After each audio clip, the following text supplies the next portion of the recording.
Yes, it's finally here.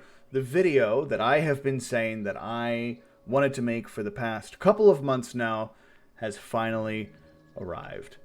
I haven't done it before because I am a very lazy person. So it's taken a long time for me to do it. But here we are. I just wanted to make the video. I've been saying I was going to make the video for a long time now about North Sentinel Island. It is one of my favorite things to talk about pretty much ever. I figured I would make a Google Doc about it and, just some of the basic facts and some of the history behind the island. And we'll talk about it, keep it casual, drinking a beer. Delicious beer. Nom nom nom nom. So that's delicious. So grab a drink, whatever you want. Doesn't matter. It doesn't matter what it is. And let's get into it. So as far as some of the basic information surrounding the island is about 60 square kilometers large to the western side of the Andaman Nicobar Islands. It's really tiny, really small little speck, as you can see here, within the Bay of Bengal. And so one of the first recordings or sightings, I guess you could say, that has been officially noted comes from a ship on a hydrographic survey mission. I have no idea what that means, but it was a British ship captained by this guy John Ritchie in 1771. And they were floating around the Bay of Bengal, and they passed by North Sentinel Island at some point, and they, as they passed by, John Ritchie looked up and he said, "Oh, hey, look at all those lights." He saw a whole bunch of lights on North Sentinel Island. And that carries an interesting implication with it that I'll get to probably towards the end of this video, but just keep that in mind. So he saw all those lights there, and he said, "That's cool, look at all those." Zip, and he just kept on sailing by, which, unbeknownst to him, was really the right decision to make once we get through the history of what happens to everybody else who doesn't continue to sail on by. The next instance of contact that we have comes from almost a century later, in 1867. This guy named Humphrey. I forget what his first name is. It's probably not that important. It doesn't really matter that much. He was a prison administrator in the city of Port Blair on the larger Andaman Island, to the east of North Sentinel Island. From his prison, 3 prisoners escaped. They built a makeshift raft, and they headed out to escape prison, which is not a very good idea. If you take a look at the map here, there's not really a lot of places they can go, so they probably maybe didn't know the geography that great. They were not gonna have a good time whether they stayed in prison or escaped. I would probably rather stay in prison, though. There's like sharks around there and stuff, and I would probably stay in prison than get eaten by a shark, I think. I'm pretty sure. Probably definitely that. So they escaped, and Humphrey was like, "I'm gonna go find those guys." So he starts following them. Now, 2 of the prisoners in this raft, I don't know how far behind he was or whatever. He was just like looking for these people or something. It wasn't like a chase or anything like that, as far as I understand. These guys, 2 of the prisoners on this raft ended up drowning somehow. Big surprise. The 3rd guy ended up in the worst possible place that you could escape to, on the shores of North Sentinel Island. Humphrey, in his quest to find this prisoner, got pretty close to the shores of North Sentinel Island. I've seen some different accounts. I don't think he actually landed on the island. Some say that he did. I've seen a lot that say that he didn't, that he just saw people standing on the shoreline of North Sentinel Island. So I'm not entirely sure what exactly it is, but either way, the North Sentinelese killed that 3rd prisoner, slit his throat. He's dead, hanging out. Probably not really good for him. So, funny enough, the next contact that we have with the North Sentinelese comes just a few months after this prisoner is killed. And this comes from the survivors of a shipwreck. The ship known as the Nineveh ran aground on a reef off the coast of North Sentinel Island, and 86 passengers and 20 crew made their way from their run aground reef, runner reefed. I don't know how you say that. Stupid. Let's start over.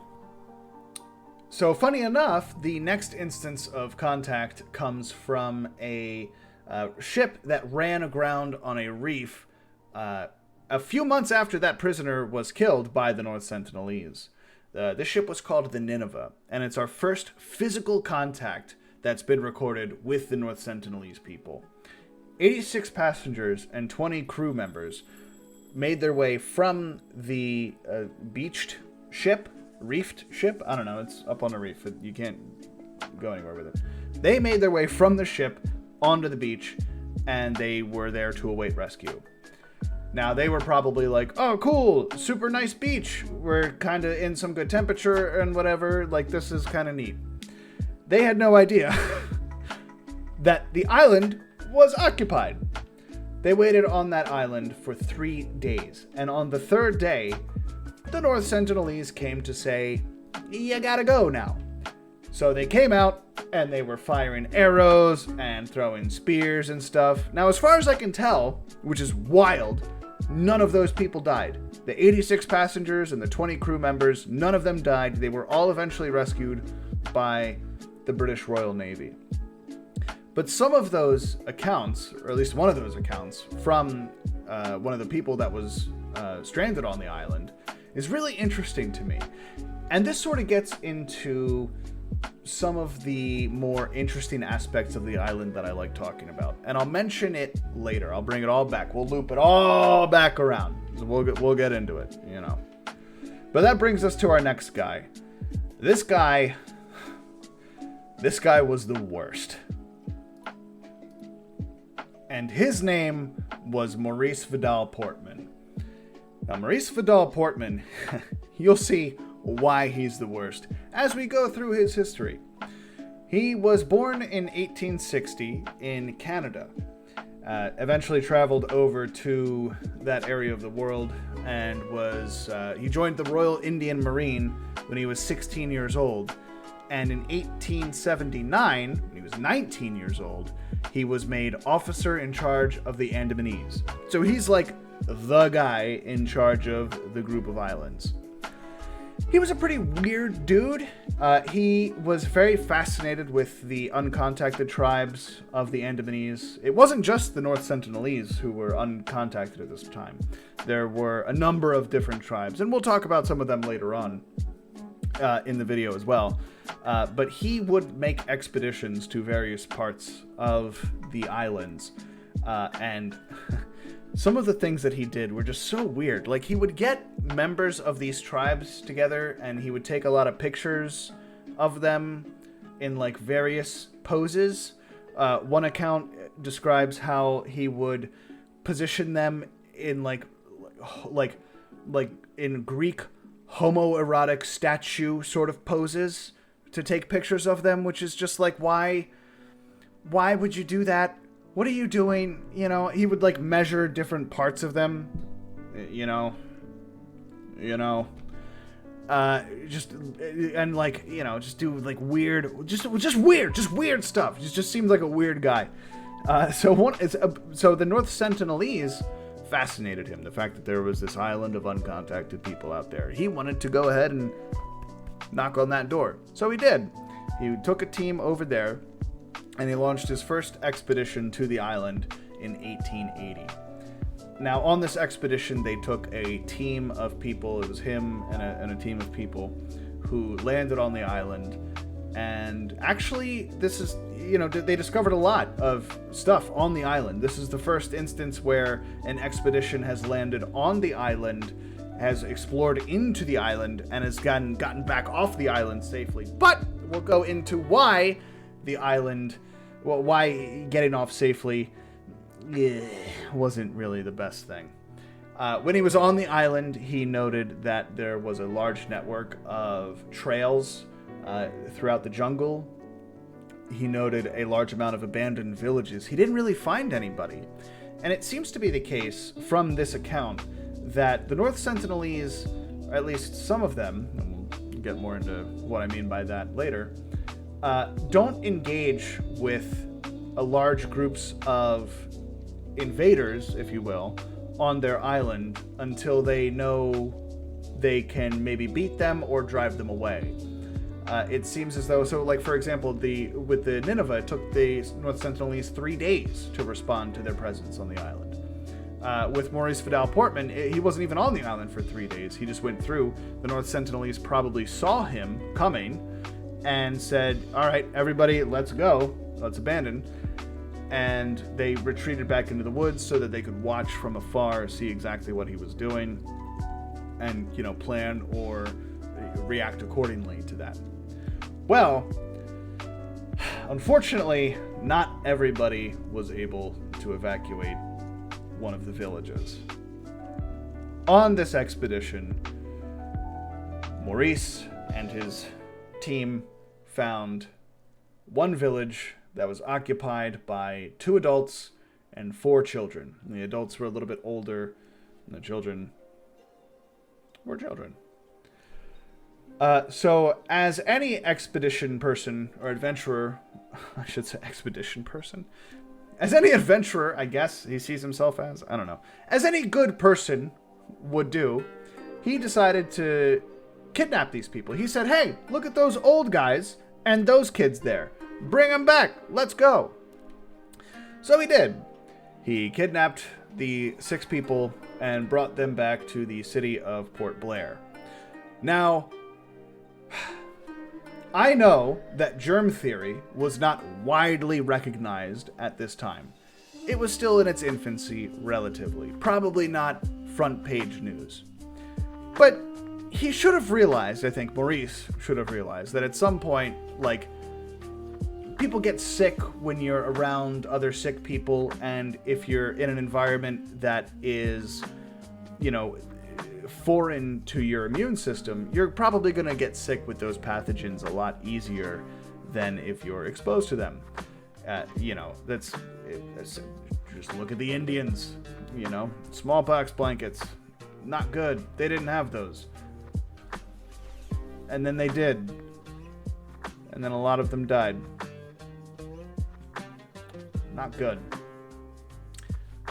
Unfortunately, similarly to the Indians and their smallpox blankets. God damn, that was so messed up. Once Maurice and his expedition team got back to Port Blair with the 6 North Sentinelese people, they took a lot of pictures, and then the 2 older Sentinelese got sick, and guess what? Surprise, surprise, they died. Maurice was like, oh damn, I don't want that happening around here. So he took the kids and he brought them back to the island. Now keep in mind, the kids were also sick. You don't just not get sick because you're a kid. They just probably didn't die because they weren't as old as the old people, because they're kids. It makes sense, right? So Maurice was like, oh boy, this is too much for me to handle. So he takes the kids and he drops them back off on the island, and he throws them some gifts, and he's like, see ya, and he leaves. Now, I have to pause here, because not that there was ever any census taken of North Sentinel Island at this point, or ever, really, but I would have to imagine that there were probably hundreds of North Sentinelese occupying this island. And after those kids get back, how long until tens, dozens of people started dying around these kids? What happened? Did the kids end up dying? They probably went back and they said, hey, yeah, they took us to the city that had some crazy shit going on. And then those 2 guys, those 2 adults that we were with, they died. Now we're not feeling so good. Either way, those kids are probably condemned to death at some point, right? I can imagine they would succumb to their illnesses at some point. But, I mean, you think about it for a second. This could have wiped out the entirety of the population on the island to such a degree that it just couldn't recover.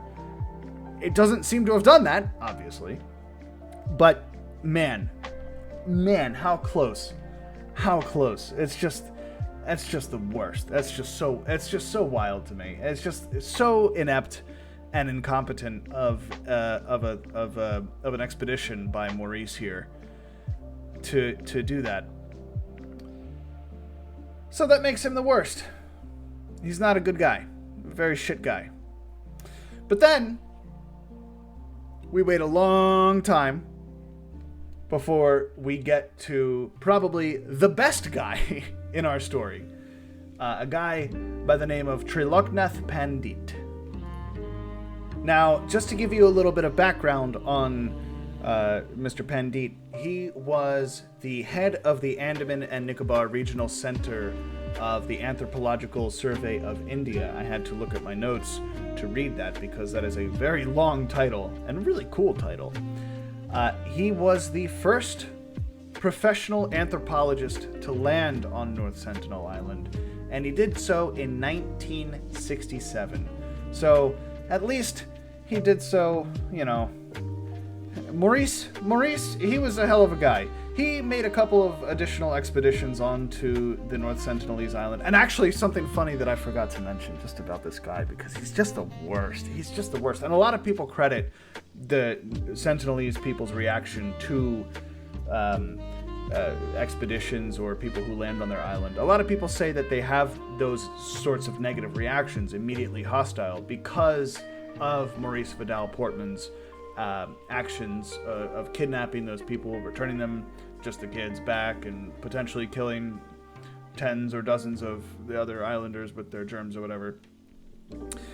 I don't necessarily think that that's the case, but one thing I did forget to mention is that Maurice continued to make expeditions to the island from 1885 to 1887. And, this guy. One of the things that his notes tend to indicate is that he is fearful of the future of the Sentinelese, and foreign contact has been detrimental to them. I don't know how you can write that in your notes and still continue to make expeditions to the island. That's not conducive to what you're doing. He's like, well, me being around isn't good, so let me go around. I guess I'll go around. And he kept going around. As far as I'm aware, the future expeditions between 1885 and 1887 didn't yield any additional kidnappings or any additional information. As far as I know, he didn't even see anybody else on the island as he explored, I guess, some of the various aspects of the island. So thankfully he didn't see anybody else. He would have nabbed him up and taken him back and watched him die slowly of illness. What a terrible person. Anyway, back to the best person in our story, Triloknath Pandit. Now, this guy was awesome. He's an anthropologist, obviously, as I said. And so this was in 1967. So a good number of years after Maurice did his whole bad stuff. He went onto the island in 1967 with a team of other anthropologists. And as he landed on the island, he indicated that he saw the Sentinelese people retreat into the jungle, and he didn't really follow them, right? That's not his goal. His goal wasn't to be like, let me nab you up. That's not what he's doing. That'd be a bad response. You don't want to do that again. So what he did is he just left gifts on the beach, and then he left. He does a number of additional expeditions onto the island in later years. 1991 is the most popular, or not the most popular, but the most important of the expeditions that he ends up making later on. But there's some stuff that happens before then, so we'll get to the other expeditions later on. But that was the first instance of Mr. Pandit's foray onto the island. Before then, there is a documentary that's made Now, this documentary is called Man in Search of Man, and it was made in 1974. I think you can still find it on YouTube. I tried to look for it before, and I don't remember if it's still there, but I do remember looking for it on YouTube and finding a version of it that was in a language that I did not understand. So there's that. Go searching for it. I was able to find it somewhere. There is a translated version somewhere. I'll see if I can find it and post the link in the description there, so you'll have that along with all the other links to some other cool sources there if you want that. But it was a really cool documentary. It was a documentary that covered not only the Sentinelese people, but some of the other tribes on the Andaman Islands as a whole. So tribes such as the Ongay tribe, the Jarawa tribe, the Sentinelese, of course. It went through all of these tribes and tried to get a sense of what they were all about, really. You know, just be like, oh, hey, look, there's some people that we don't know anything about. Let's learn more about their culture. Some of the information is really interesting contained within the documentary, and it could provide some insight as to how the North Sentinelese live, because there's not a lot, obviously, of information associated with that. So you got to figure that any associated, also prior uncontacted tribe probably has pretty similar practices to what the Sentinelese are doing there. So, for example, the Ongay tribe, they had a census. They actually took a census of these guys. They're on Little Andaman Island, which is to the south, by the way. And the census in 1971 shows a total of 112 people. So there were 112 people associated with the Ongay tribe. As far as the documentary revealed, they had no knowledge of agriculture. They were boiling their food around 1925, so they did start to boil their food, but outside of that, they didn't really have any knowledge of cooking per se. They, as a result of contact with the outside world, guess what made their way into a very popular status in their tribe? That's right, smoking and drinking alcohol. Who could imagine? Who likes to do that? That's so weird. Very strange. Very strange. They enjoyed a lot of honey, apparently. Honey was a big part of their diet. They it was wild in this documentary. Somebody would cover their arm or their forearm here. They would harvest the honey directly from beehives and stuff. They would go where all the bees are. They would cover their, not even their arm, but their whole bodies or whatever with this salve that they would make. And it would prevent bee stings, or at least mitigate the impacts of bee stings. I would never be caught dead doing that. I am not a bee guy. I don't like bees. I hate bees. Really, bugs just of all forms. They're not good. One of the interesting things is that they used seashell to cut hair. So they did, grooming practices with a seashell. I can't imagine how much that would hurt. Could you imagine just taking a seashell and just slicing your hair off? No, not good. So those were some of the basic things about the Ongay tribe. Now, the Jarawa tribe was another tribe that was on the Andaman Islands. And they were known to be super fierce, very aggressive people. They didn't take very kindly to outsiders as well. Very similar to the Sentinelese. We didn't really know what their language is. Similar to how we don't know what the Sentinelese language is. We don't really know what they call themselves. Similar to the North Sentinelese. There's a lot of similarities here. Jarawa is the name of the tribe that, as far as we know so far, Jarawa is used by other populations on the island. And as far as we can understand what that word means, it is the other people. So they're just the others, essentially, the Jarawa, which is honestly pretty cool. In my opinion. A lot of attempts were made to contact the Jarawa people. They were repulsed time and time again. They weren't on an island or anything like that, so, you know, it was very easy for people to just try to walk up and be like, hey, and they would be like, no! And then they'd be like, okay, fuck, Jesus, all right, fine. And then they'd go away. In 1974, with this documentary, however, Man in Search of Man, the film crew of this documentary was able to make some friendly contact with the Jarawa tribe. And I think the Jarawa tribe has fallen into the same sort of category as the Onge tribe currently.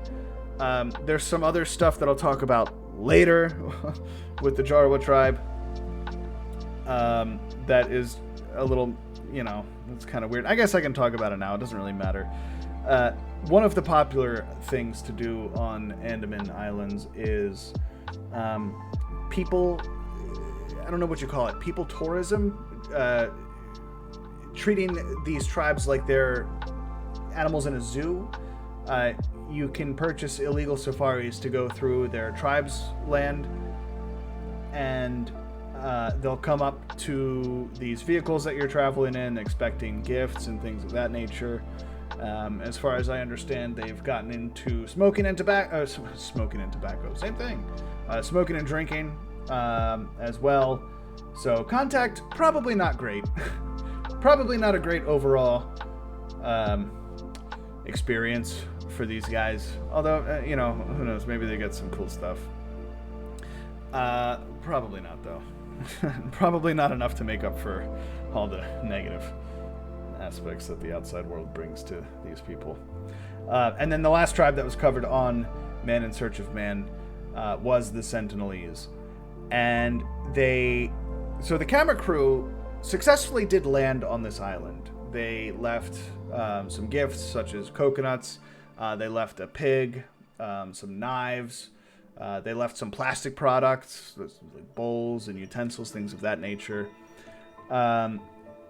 And then they retreated off of the island and filmed to see what the Sentinelese would do. The Sentinelese came out, and they immediately killed the pig. That pig was dead.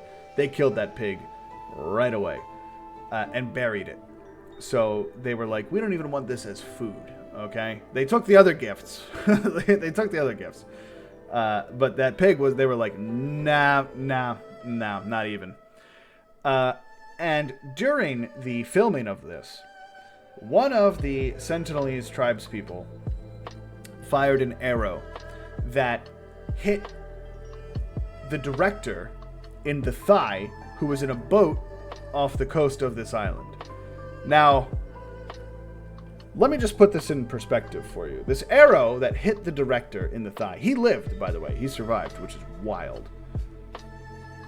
It's wild because the arrow that hit him was slightly over 8 feet long. Okay?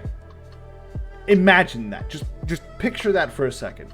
An 8-foot-long arrow being fired. These guys are working with some heavy artillery, okay? That's not a small thing, right? Yeah, I wouldn't want to go up against anybody that had 8-foot-long arrows. Okay, not good. So then they retreated. They didn't make any additional contact beyond that. Probably for the best.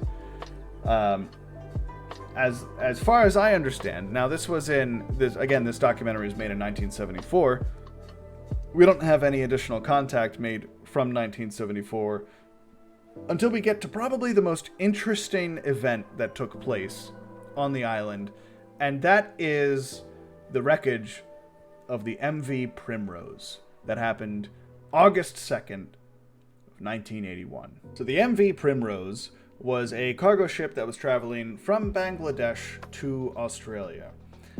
It was carrying 16,000 tons of chicken feed. And on August 2nd, just after midnight, guess what happens? It wrecks on a coral reef off the coast of North Sentinel Island. The crew stays on the ship. Of course, naturally, they're just right off the shore As you can see here, here's a picture of the ship as it looked at the time. They were really close to the island, itself. There's not a lot of... They didn't want to swim to the island. Why would they do that? The ship was staying afloat. There was no need for them to go to the island. And at this point, I'm not sure if they knew what would be on North Sentinel Island had they gone on there. I'm not sure if that was something that they were considering at all as a part of making the decision to remain on their ship. Who knows? Either way, it was the right call. As morning came, the captain of the ship realized that the sea was way too strong to launch any lifeboats. So even if he wanted to go to the island, it wasn't going to be anything possible to do. So he was like, "Listen, everybody, just stay put. No problem." So they were there for another day. On August 3rd, the North Sentinelese people start emerging from the tree line on the island. And people on the boats are like, "Oh, hey, look at those people over there. What are they doing?" So they start to observe. And this is kind of horrifying. What they start to observe are these people making threatening gestures and beginning the process of building boats. Now, that's not good. That's not good. If you're stuck on a ship off the coast of this island, you see maybe probably 30, 40, 50 people. They say here that they estimated more than 50 people making boats, threatening gestures. They're like, "We're gonna kill you!" And they're like building boats and shit, and you're like, "Oh God. Oh no, this is not good. What are you gonna do? Throw chicken feed at them? Like, get away! That's not gonna... You're not gonna really win that battle. Keep in mind the 8-foot arrows that these guys had, okay? Just remember that they had that. So the captain of the Primrose sends a message to his shipping company. And the message says, quote, "Wild men, estimate more than 50, carrying various homemade weapons, are making 2 or 3 wooden boats, worrying they will board us at sunset. All crew members' lives not guaranteed." Which would be a horrifying thing to realize or to hear could you imagine at the shipping company, you're like, "Wait a minute, you just come, oh fuck, oh Jesus," "Oh no, these guys are all gonna die. You're gonna kill all of these people." Oh my God. That was wild. Fortunately for the crew of the Primrose, the Sentinelese tried to launch their boats to get to the ship, but the weather turned bad. So they were held at bay by large waves and blowing winds and rain and all that good stuff. They didn't get to the ship, which is really solid. After, I think it was the day after that or whatever, helicopters were able to come and airlift everybody who was on the MV Primrose off the ship to safety. Now, what's really cool about this is that shipwreck is still there to this day. It's visible in the northwest corner of the island. You can see it there, wrecked on the reef, and I can only imagine how many resources the North Sentinelese were able to exploit from this ship. I mean, there's technologies and resources on this ship that just are totally alien to these people. So what did they find? What did they figure out? What did they get? What were they able to salvage? It just, thinking about that just kind of blows my mind a little bit. However, I mean, there were some... So, after the MV Primrose crashed or ran aground on this reef, and all the crewmen were evacuated from the ship, there was a salvage company that was hired to go to the ship and take things off. I don't know how much was salvaged. I don't know what they were able to get, how much they were able to get. But it's not as though they could get everything, right? You don't want to spend too much time there because 8-foot arrows are going to be launched at you. Not good. Not good. the weather's not going to be bad forever, baby. They're going to be able to launch those ships at some point and come get you. So they probably salvaged in a hurry. And then, you know, hopefully they left some cool stuff behind so that the North Sentinelese, like, don't have clothes, but they have, like, radar technology. You know what I mean? Like, how wild would that be? That'd be it'd be so interesting. It's so crazy for me to think about. But then, so that was what? That was 1981. 10 years after that, we circle back to our good friend, Triloknath Pandit. 1991. This is a very important year when it comes to the history of North Sentinel Island. And it's really cool. There's a lot of crazy shit that happened in this year.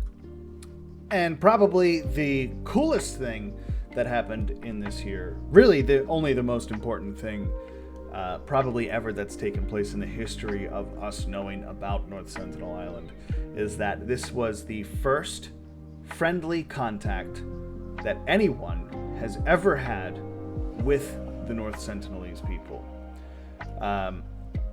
At some point, Triloknath and his team of anthropologists would go on expeditions to the island. Over time, they would, you know, throw coconuts and other gifts at the tribes people, like, take our gifts, coconuts! You know, they would just throw it at them. You know, they obviously weren't actually doing that, but they would offer these gifts over to them. And for the first time ever, the Sentinelese people would come out. They would wade out to the boats that Triloknath and his team of anthropologists were on, and they would physically grab the gifts that were being handed to them by the anthropologists. They would take them into... Never before had that ever happened. It had only been hostilities up until that point. What changed? I have no idea. There's nothing significant that happened in between 1981 and 1991 that I could find that would spur such a huge change in the demeanor of the Sentinelese people towards any sort of outsider. But I mean, it was wild. Now, to be fair, it wasn't all friendly. All right, so they wouldn't let the anthropologists step foot on the island. They had to stay on their boats, as every time they got close to the island, there would be threatening maneuvers made by the Sentinelese. At one point, there was an instance where Triloknath Pandit drifted a little bit too far away from his group of anthropologists. And the Sentinelese were like, whoa. There was one specific time where he mentioned there was a boy who looked at him and he's like, I'm going to slit your throat. And he made like a throat-cutting gesture at him, which would be horrifying. I wouldn't want to experience that at all. That seems very scary. You can here's some coconuts. Don't slit my throat, please. Ugh. And over the course of... So these expeditions lasted from like 1991 to 1997. And still, I mean, it pretty much remained the same. The anthropologists were never allowed to step foot on the island, as the Sentinelese would only get so close, but they were still getting close. They would bring in members of local tribes, so like the Onge or the Jarawa. They would bring those people over to see if they could understand the language at all, to see if we could finally break through that sort of language barrier. The thing is, they couldn't. There was no understanding between the two tribes, which I know I've said a lot, but I'll talk about that a little bit later at the end. It's just one of those interesting things. And then, for some reason, it just stopped. In 1997, the expeditions stopped. And I'm looking at my notes here, and I would like to think that I wrote down a reason for why they stopped, but I didn't write down a reason for why they stopped. They just stopped. 1997, that was it. Shut them down. Probably because, I mean, if I had to guess, again, Maurice Vidal Portman did have one thing right. Continued human contact was probably not good with the North Sentinelese and ultimately could lead to some sort of minor genocide that would take place and wipe out the entire population of this island. That, along with the human safari action that was going on that I mentioned earlier with some of the other tribes, probably didn't really want to continue that sort of air or environment. It probably looks bad. So I can imagine, based on those factors, the Indian government was probably like, nah, you're done. You just got to stop doing all of that stuff. And so they did. There was no additional contact made after 1997. In 2004, that's the next sighting of a North Sentinelese tribesperson. This was after the massive tsunami that took place over in the Indian Ocean there. I think it killed like 240,000 people, this tsunami. Just a wild... I remember being in school when this tsunami happened, and I didn't hear anything about it on the news. I was in like 9th grade, 10th grade. What grade was I in? I was in like 9th grade. And I remember I was walking down a hallway in my school, and there was a bulletin board that had like a small project about it. And it was like, oh, the Indian Ocean tsunami, 240,000 people dead. And I looked at it and I was like, bullshit, there's no way. 240,000 people, like, I would have heard about that. Not a shot. Oh, yeah. Yeah, they all died. 250,000 people died in this tsunami. It was wild. Huge thing. So, as a result of this, there was a helicopter that was dispatched to go check on North Sentinel Island to see if the people survived this massive tsunami. And it turns out they did. There was, as the helicopter flew over, there was a member of the tribe, a member of the Sentinelese, came out of the woods on the island and started shooting at the helicopter with these 8-foot arrows. So the helicopter fucked right off. They were like, nope, they're fine, they're good. And they left. as could be expected. I wouldn't want to hang around for too much longer after being shot with 8-foot arrows either. Probably not so good. There's another instance of close contact that happens after this, where 2 fishermen in 2006 are fishing off the coast of North Sentinel Island illegally. They fall asleep one night and they drift a little too close to the island. I bet you can guess what happens. They both die. They fall asleep, they run aground on the beach, and they are super dead. Very dead. It was interesting. So the Sentinelese did bury their bodies. At least I've read reports that the Sentinelese buried the bodies of these 2 fishermen on the beach. But the Indian Navy was actually able to go over and retrieve one of the bodies. They did so under a hail of arrow fire, granted, but they were able to get one. They probably saw the second one and were like, we're not going back. We're not going back there and doing that anymore. That's too much arrows. Too many of those. And then we get to our boy, John Allen Chau. Fast forward from 2006 to 2018.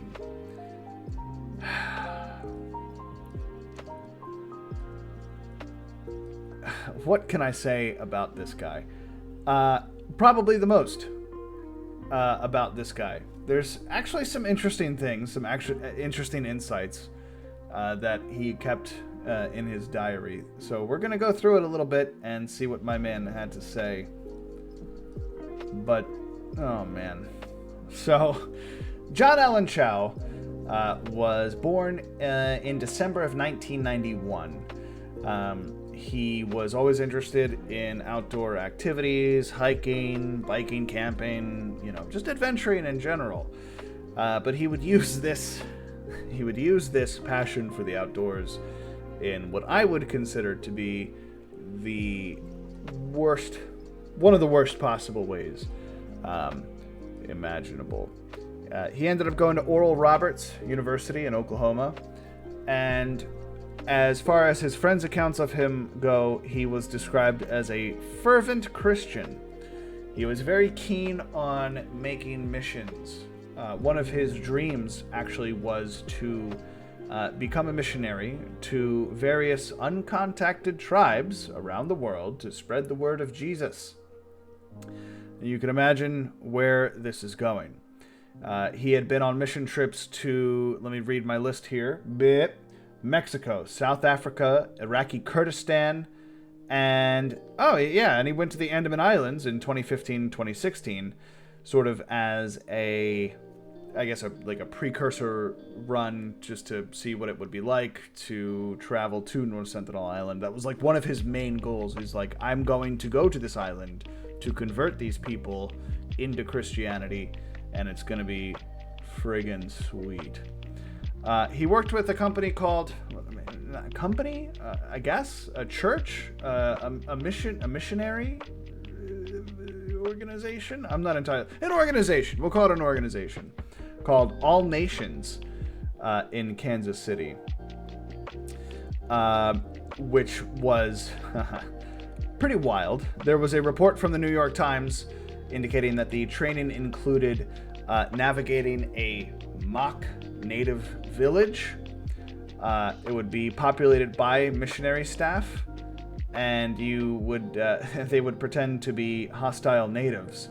I wish there was footage of this out there. I wasn't able to find any. I did find a promotional video for All Nations Kansas City, and maybe I'll put that in the description. I'm not entirely sure if I want to draw too much attention to this organization.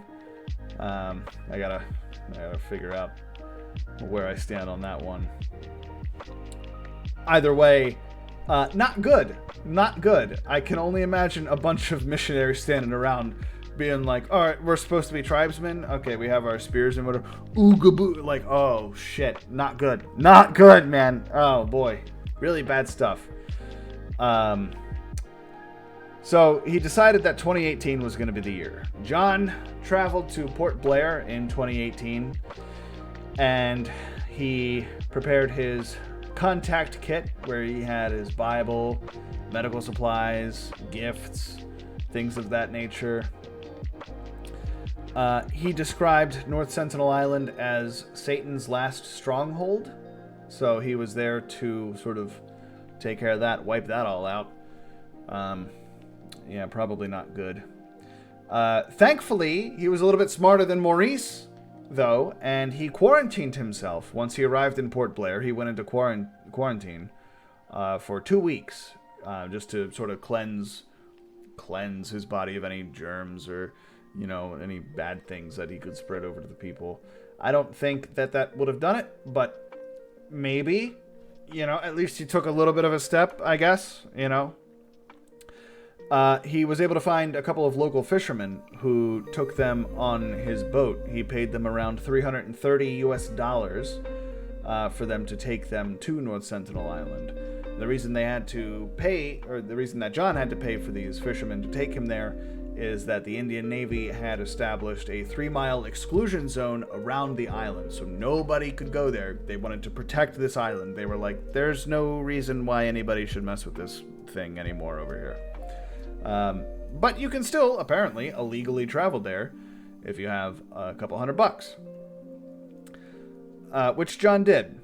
He took his kayak out there, and he was actually out there for a couple days. He made trips back and forth to the island, trying to get close, trying to get back, trying to get close.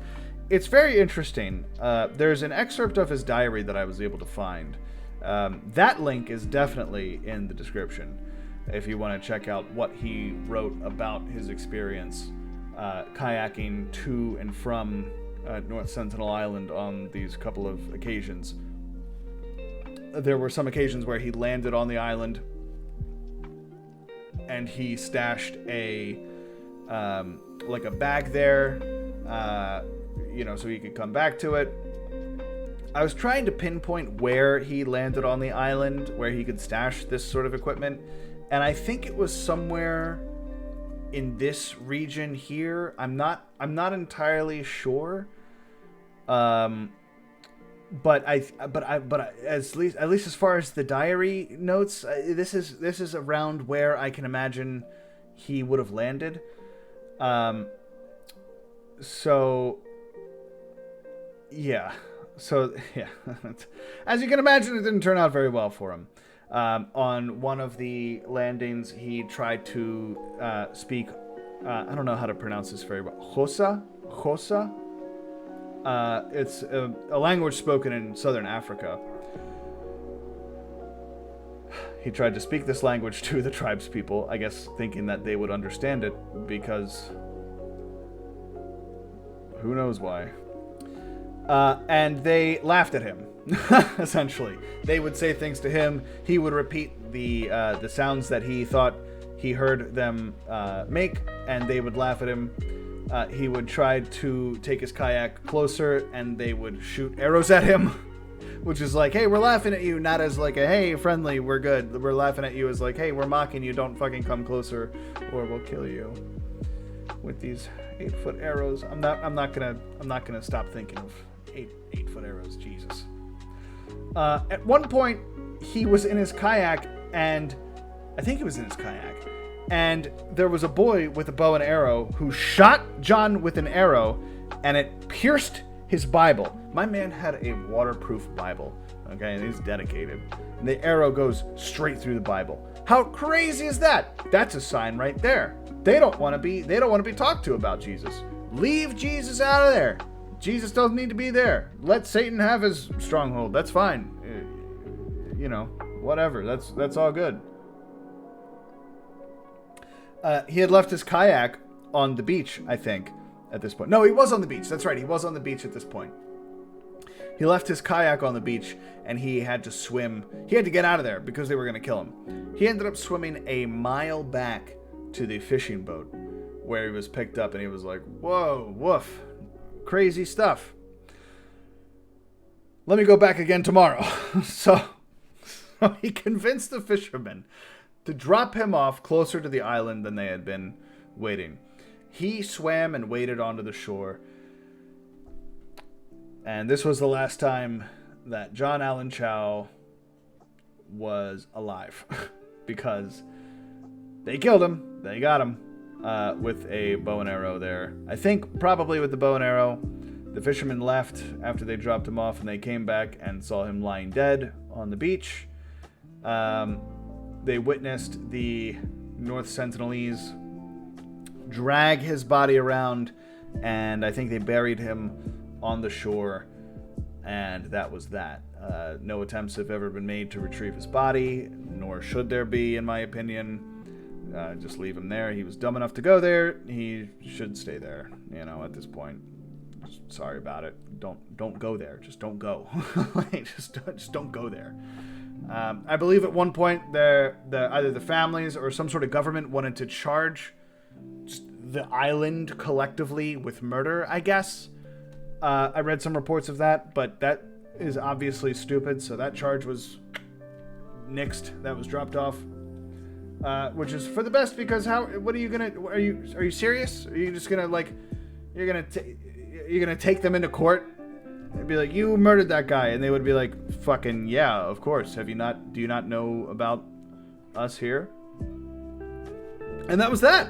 That was the last contact that anybody's ever had with North Sentinel Island. It's pretty wild, and hopefully nobody has any contact with North Sentinel Island moving into the future. Those guys should just be kept probably alone and isolated for as long as possible. But it's really, really interesting stuff. So some of the things that I wanted to circle back on and talk about are,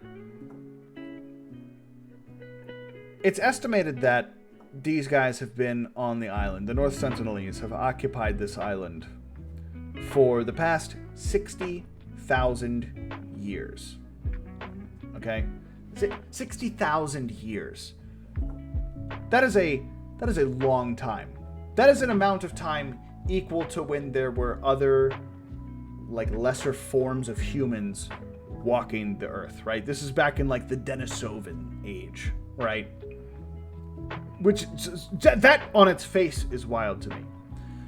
But there's been reports, or it's been reported, or it's been noted, I guess, that there has been no known way for the Sentinelese to make fire. So circle back to 1771, when the Diligent is on its survey mission, whatever it was doing. And the captain sees lights dotting the island. Must have been fire, right? They don't have flashlights, they don't have headlights, they're not driving around on this island.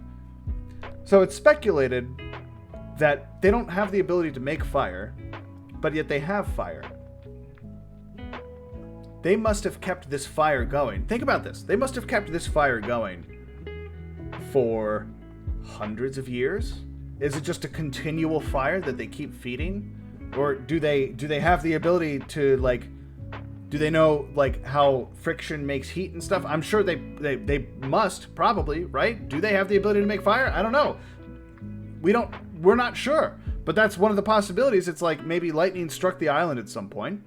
There was fire that was made as a result on one of the trees.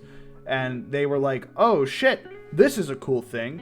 And then it started to go down and they were like, no, more of this thing that is burning.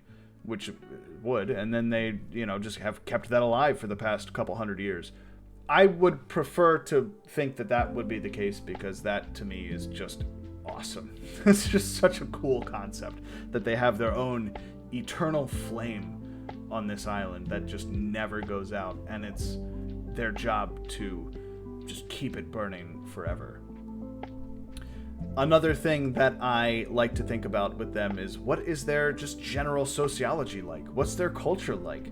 Do they have religion? If they do, are they like monotheistic? Are they polytheistic? How many gods do they worship? What are their gods? How do they worship? What sort of ways do they communicate with these gods? Are there rituals associated with that? That's always been fascinating to me as well, just to think about that. And it sort of ties back to the fire thing, I would think. At that point, if I had to survive on an island and I had no way to make any sort of fire or anything like that, I would try to keep this burning thing alive for as long as possible. At that point, you kind of worship that. Does that eventually evolve into some sort of religion to one extent or another that they have, which would be pretty crazy. For example, do they have a government? What would be their government structure? Who do they have? Is it like a monarchy where there's one person in charge of everybody on the island? And the reason I bring this up is because there's been some speculation as to why some friendly contact has been able to be made, such as Triluknath in 1991, versus immediately hostile contact, such as the MV Primrose that landed. They immediately tried to build boats and go out there to kill everybody on the ship, presumably. Why is there one friendly and one immediate hostile? And one of the theories behind that I've read is that there are multiple tribes on the island that are separate from each other. They're all the same people, but these tribes are different. So they might have different government structures in different towns, essentially, on this island, which to me would be crazy. Do they fight wars in between them? Do they have individual trade? That opens up a whole new thing. Then the sociology and the anthropology that you could learn from that whole interaction would be mind-blowing. So that's something to consider too. Some other things, we still don't know what they call themselves. We just call them the North Sentinelese, but we have no idea what their language is. We have no idea how to understand it, so we don't even know what they call themselves. We don't know what they call outsiders. We know, obviously, they have a language, a verbal language, but do they have a written language? Can they write? If so, what utensils do they use? And what medium do they write on? Speaking of mediums, do they have any art? Is there any form of any form of visual representation of any type of drawing, any sort of painting, anything like that? There has been some, rituals that have been seen from the shoreline, but what do those mean? Why are they doing them? There's just so many questions can be raised from that. And obviously I'm not the first one to ask these, but these sort of questions, they go through my head, and I'm like, they blow me away. I'm like, oh my God, this is the last bastion on Earth, probably, where we have the oldest uncontacted group of people on the planet. And to not know really anything about them, that mystery is just so driving for me. It's so interesting. That's what makes it one of my favorite things in the world to talk about and think about. It's pretty much always right there in my head.